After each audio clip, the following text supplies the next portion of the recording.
Just because life knocked you down doesn't mean it's finished with you. Sometimes, the fall is proof that the story is still being written. Noah Averin sat alone on the last bench of the empty bus stop, watching the city move without him.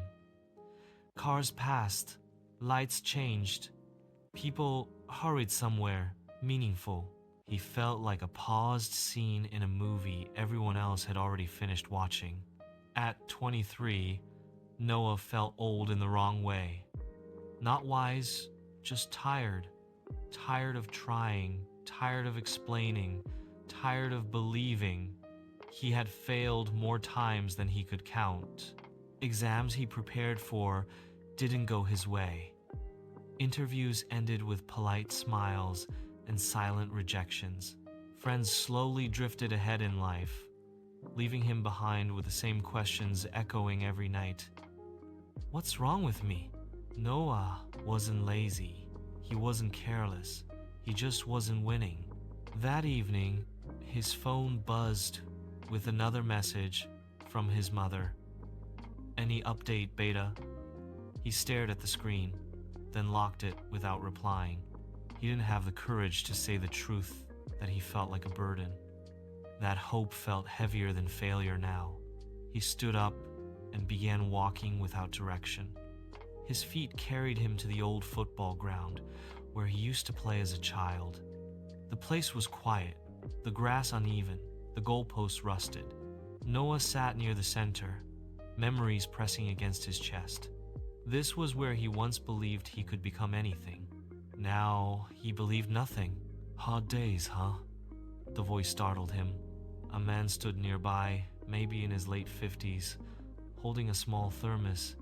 His posture was relaxed, but his eyes were sharp, kind, yet knowing. Noah nodded. Feels like I'm running out of chances. The man sat beside him. Funny thing about chances, he said. They don't run out. We just stop seeing them. Noah let out a dry laugh. I've tried enough.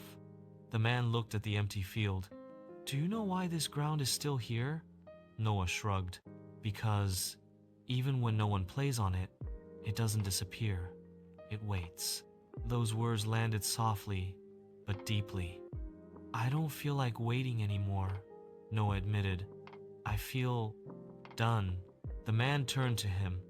Let me tell you something no one told me when I needed it. He paused.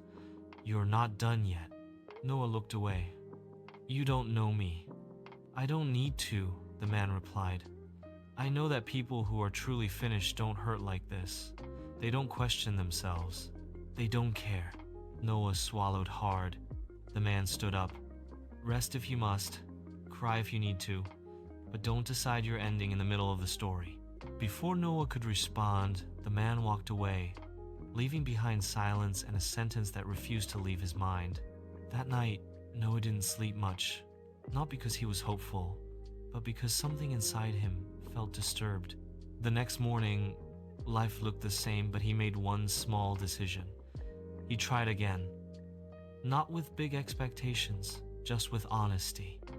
He revised for 1 hour, sent 2 applications, went for a short walk.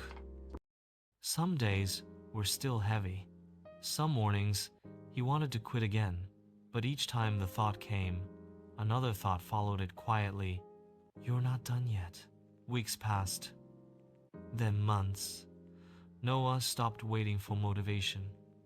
He worked even when confidence didn't show up.